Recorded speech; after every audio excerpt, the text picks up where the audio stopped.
সুপ্রিয় শিক্ষার্থী, আসসালামু আলাইকুম। তোমরা কেমন আছো? নিশ্চয় ভালো আছো। আজকে পঞ্চম শ্রেণীর শিক্ষার্থীর জন্য আমি অনলাইন পাঠ তৈরি করেছি একটি জ্যামিতি বিষয় নিয়ে। আমার আজকের বিষয় হচ্ছে বৃত্ত। প্রিয় শিক্ষার্থী, আমরা বৃত্তটা কীরকম ধারণা দিতে পারি। আমরা যদি ফুটবলের চিন্তা করি, ফুটবলটা কীরকম, অবশ্যই ফুটবল এই বৃত্তের মতো হবে। আর যদি আমরা ক্রিকেট বল চিন্তা করি তাহলে এটাও বৃত্ত। তাহলে বৃত্ত হচ্ছে নির্দিষ্ট দূরত্ব অবস্থান করে। আমরা একটা বৃত্তটা আঁকি। আমি তোমাদের সুবিধার্থে একটা চিহ্নিত করেছি। 3 সেন্টিমিটার ব্যাসার্ধ বিশিষ্ট একটি বৃত্ত অঙ্কন করো। বৃত্তটির প্রতিটি অংশ চিহ্নিত করো বা সংজ্ঞা দাও। তাহলে আমরা একটা বৃত্ত আঁকি। মনে করো এটা 3 সেন্টিমিটার, এই রেখাটা 3 সেন্টিমিটার, এই রেখাটা 3 সেন্টিমিটার। এই 3 সেন্টিমিটার ব্যাসার্ধ নিয়ে আমরা একটা অনুমান করে বৃত্ত আঁকি।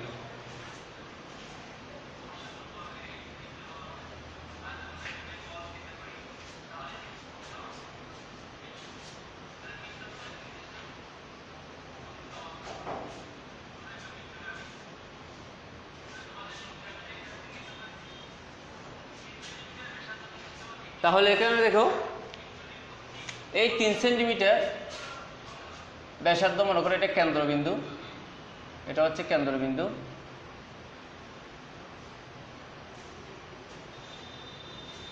এটা হচ্ছে কেন্দ্রবিন্দু, 3 সেন্টিমিটার ব্যাসার্ধ, এটা হচ্ছে ব্যাসার্ধ। আর এখন এই 3 ব্যাসার্ধ, এরপর আমরা একটা বৃত্ত চাপ আঁকবো।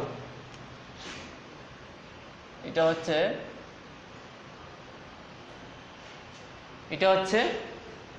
জিয়া।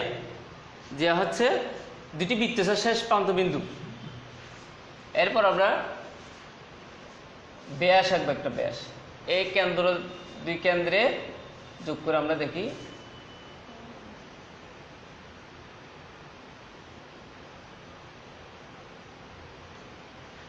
তাহলে আমরা ওটা চিহ্নিত করি। এটা হচ্ছে বৃত্তচাপ, বৃত্তচাপ। এটা হচ্ছে জিয়া,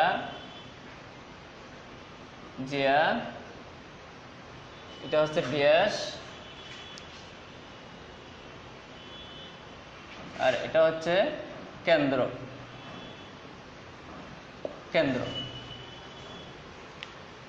আগে আমরা বৃত্তর সংজ্ঞাটা একটু জেনে নিই। তোমাদের পরীক্ষা আসতে পারে বৃত্তটা কি। বৃত্ত হচ্ছে একটা আবদ্ধ বক্ররেখা। বৃত্ত হচ্ছে একটি আবদ্ধ বক্ররেখা, যার প্রত্যেকটি নির্দিষ্ট কক্ষপথে অবস্থান করে, নির্দিষ্ট একটা ব্যাসার্ধ নিয়ে অবস্থান করে, তাকে আমরা কি বলি? বৃত্ত বলি। অর্থাৎ বৃত্ত একটি আবদ্ধ বক্ররেখা যার প্রত্যেক বিন্দু সমান দূরত্ব অবস্থান করে, তাকে আমরা বৃত্ত বলি। তাহলে আমরা বৃত্তটা একটু দেখে নিই। বৃত্ত কাকে বলে? তোমরা একটু খাতা নিয়ে রেডি থাকো। বৃত্ত,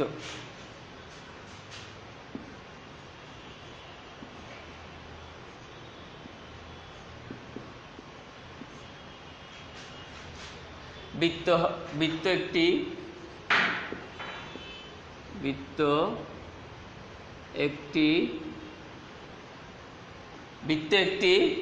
আবদ্ধ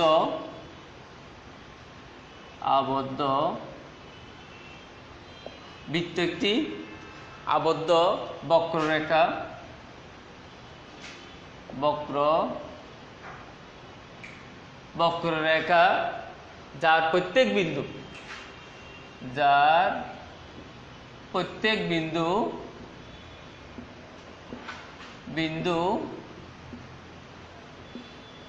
সমান দূরত্ব বজায় থাকে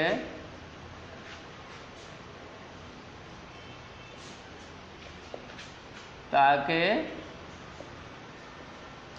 বৃত্ত বলে। তাহলে বৃত্তটা কি? বৃত্ত একটি আবদ্ধ বক্ররেখা যার প্রত্যেক বিন্দু সমান দূরত্ব বজায় থাকে, তাকে আমরা বৃত্ত বলি।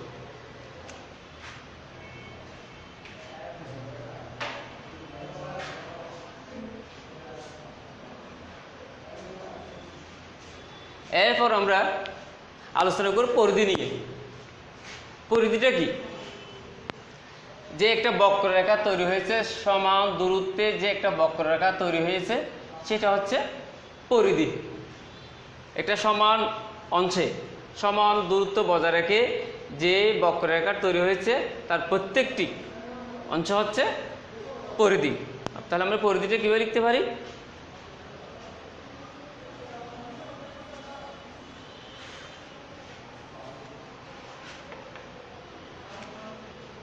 পরিধি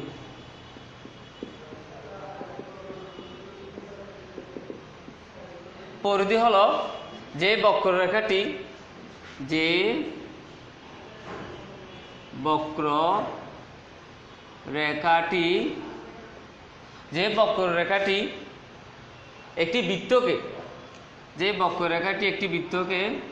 একটি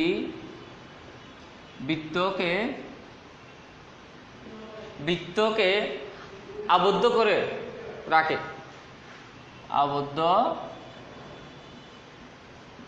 আবদ্ধ করে রাখে,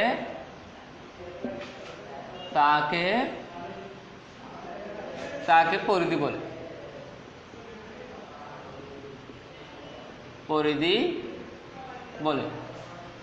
তাহলে একটু দেখো, এই চারিদিকে যে সমান দূরত্ব অবস্থান করে একটা বক্ররেখাকে আবদ্ধ করে তাকে আমরা পরিধি বলবো। যে বক্ররেখাটি একটি বৃত্তকে আবদ্ধ করে রাখে তাকে আমরা পরিধি বলবো। এরপর আমরা বৃত্তচাপটা, অর্থাৎ যে অংশে একটা চাপ তৈরি হয়েছে, নির্দিষ্ট একটা চাপ তৈরি হয়েছে, সেটা আমরা বৃত্তচাপ বলবো। বৃত্তচাপ। এরপর আমরা জানবো বৃত্তচাপ।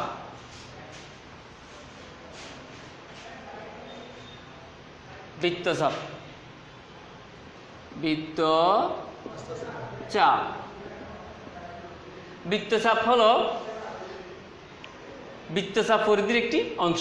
বৃত্তচাপ পরিধির একটা অংশ। বৃত্তচাপ হলো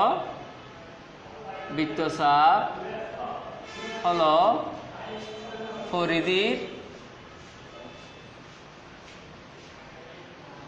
একটি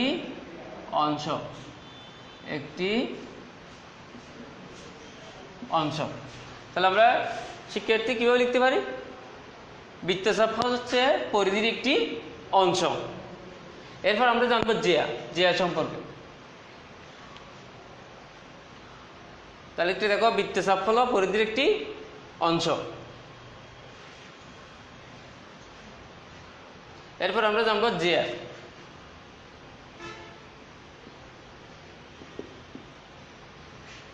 জিয়া হচ্ছে দুটি বৃত্তচাপের শেষ প্রান্তবিন্দু হচ্ছে জিয়া।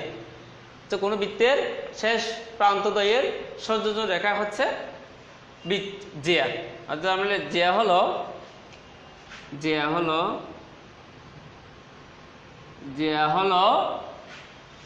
একটি বৃত্তচাপের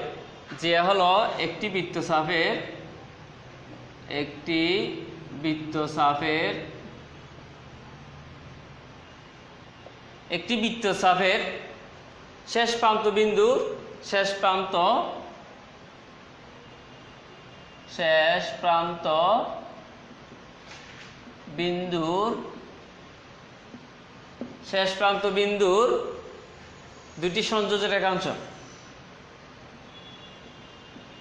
দুটি সংযোজক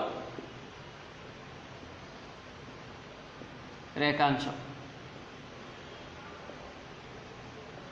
এভাবে। তাহলে জিয়া হলো একটি বৃত্তচাপের শেষ প্রান্ত বিন্দু দুটি সংযোজক রেখাংশ। এরপর আমরা আলোচনা করব ব্যাসার্ধ সম্পর্কে।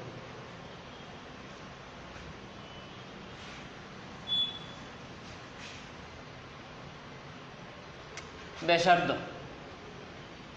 এটা হচ্ছে ব্যাসার্ধ।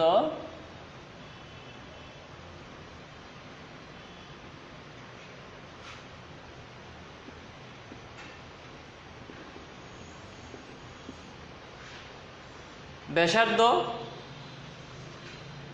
ব্যাসের অর্ধেক। যেমন এটা হচ্ছে ব্যাস, আমরা যখন এটাকে কেন্দ্র থেকে অর্ধেক করব সেটা হচ্ছে ব্যাসার্ধ। তাহলে ব্যাসার্ধ হলো কেন্দ্র থেকে পরিধির দূরত্ব। ব্যাসার্ধ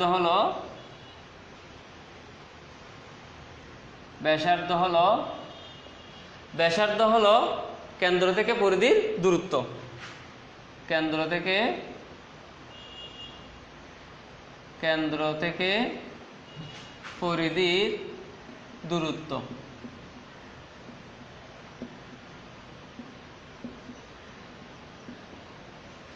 ব্যাসার্ধ হলো কেন্দ্র থেকে পরিধির দূরত্ব। এরপর আমরা জানব ব্যাস সম্পর্কে। ব্যাসার্ধ হলো কেন্দ্র থেকে পরিধির দূরত্ব। এরপর আমরা জানব ব্যাস।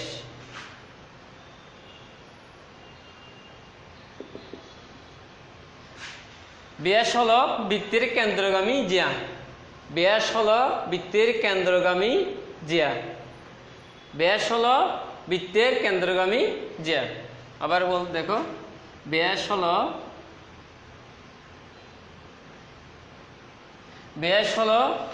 বৃত্তের কেন্দ্রগামী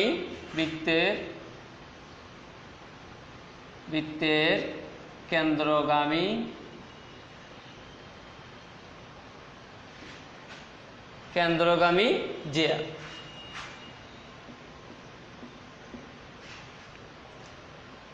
এরপর আমরা যেখানে অবস্থান করবে বৃত্তের, যেখানে অবস্থান করবে সেটাকে আমরা কেন্দ্র হিসেবে চিহ্নিত করব। যে বিন্দুটা মধ্যখানে অবস্থান করবে সেটা হচ্ছে কেন্দ্র। তাহলে সেক্ষেত্রে আমরা যে জ্যামিতিক চিহ্নিতগুলো বৃত্ত অঙ্কন করার পর, যে জ্যামিতিক একটা বৃত্ত অঙ্কন করতে হলে আমাদের কি কি বেসিকের দরকার সেগুলো আমরা আলোচনা করেছি। বৃত্ত নিয়ে আলোচনা করেছি, পরিধি নিয়ে আলোচনা করেছি, তারপর বৃত্তের চাপ নিয়ে আলোচনা করেছি, ব্যাস নিয়ে আলোচনা করেছি, ব্যাসার্ধ এবং কেন্দ্র। তাহলে এই হচ্ছে বৃত্তচাপের বা বৃত্তের অঙ্কন করতে হলে আমাদের একটি বৃত্তের বিভিন্ন অংশ জানতে হবে। এখন আমি তোমাদের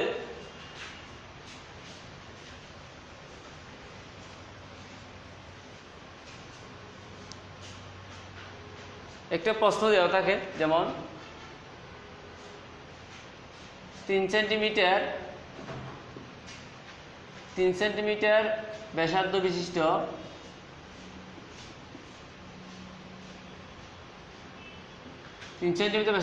একটি বৃত্ত অঙ্কন করো।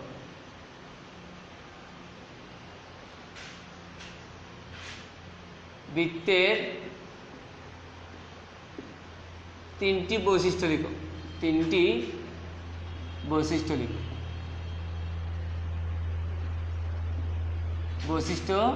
লিখো। তাহলে আমরা যদি এভাবে পরীক্ষা দেওয়া থাকে 3 সেন্টিমিটার একটি ব্যাসার্ধ বিশিষ্ট একটি বৃত্ত অঙ্কন করো, বৃত্তের 3টি বৈশিষ্ট্য লেখো। তাহলে একদম আমরা বৃত্ত সম্পর্কে জেনেছি এবং পরিধি সম্পর্কে জেনেছি, জিয়া সম্পর্কে জেনেছি, ব্যাসার্ধ সম্পর্কে জেনেছি এবং ব্যাস সম্পর্কে জেনেছি। তাহলে আমরা 3 সেন্টিমিটার যদি একটা সেন্টিমিটার নিয়ে একটি ব্যাসার্ধ অঙ্কন করি, এটা 3 সেন্টিমিটার যদি হয় ব্যাসটা, এটা তাহলে এটা কেন্দ্র যদি হয়, তাহলে আমরা একটা 3 সেন্টিমিটার একটা বৃত্ত আঁকলাম। এটা বৃত্ত। তাহলে আমরা 3টা বৃত্তের বৈশিষ্ট্য কীভাবে লিখতে? একদম সহজ। আমরা যে সংখ্যাগুলো থেকে, যে বৃত্তের বিভিন্ন অংশ সংখ্যা থেকে আমরা অনেক কিছু জেনেছি, এই সংখ্যা থেকে আমরা 3টে বৈশিষ্ট্য লিখতে পারবো। প্রথমটা হচ্ছে আমরা লিখে দিচ্ছি 1 নম্বর বৈশিষ্ট্য। বৃত্তের বৈশিষ্ট্য কিভাবে লিখবা? বৃত্তের 3টি বৈশিষ্ট্য।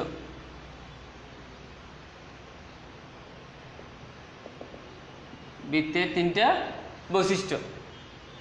1 নম্বর আমরা লিখতে পারি বৃত্ত একটি আবদ্ধ বক্ররেখা।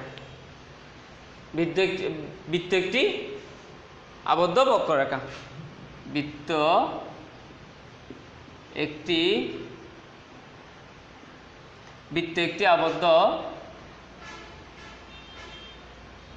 আবদ্ধ বক্ররেখা।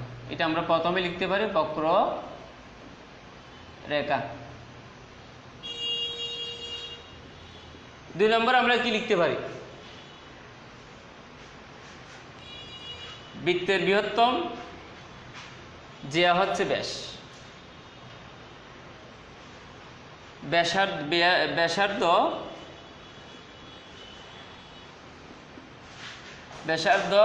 ব্যাসের অর্ধেক। এটা আমরা বৈশিষ্ট্যের মধ্যে লিখতে পারি, ব্যাসার্ধ ব্যাসের অর্ধেক। আমরা 3 নম্বর লিখতে পারি বৃত্ত একটি নির্দিষ্ট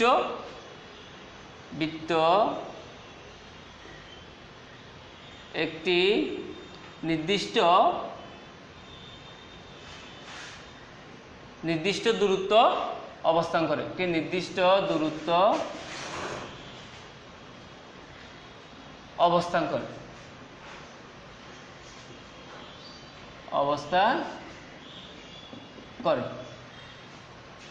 তাহলে আমরা যদি বৃত্ত সম্পর্কে 3টি বৈশিষ্ট্য দিতে পারি এভাবে। বৃত্তের 3টি বৈশিষ্ট্য হলো বৃত্ত একটি আবদ্ধ বক্ররেখা, ব্যাসার্ধ ব্যাসের অর্ধেক, বৃত্ত একটি নির্দিষ্ট দূরত্ব অবস্থান করে। এই 3টে বৈশিষ্ট্য যদি তোমরা একটু লিখতে পারো তাহলে তোমরা পরীক্ষা অবশ্যই আনসার করতে পারবে। সুপ্রিয় শিক্ষার্থী, আগামীতে আমি তোমাদের জন্য আরেকটা অনলাইন পাঠ তৈরি করব। এ বলে আমি আজকে বিদায় নিলাম। আসসালামু আলাইকুম।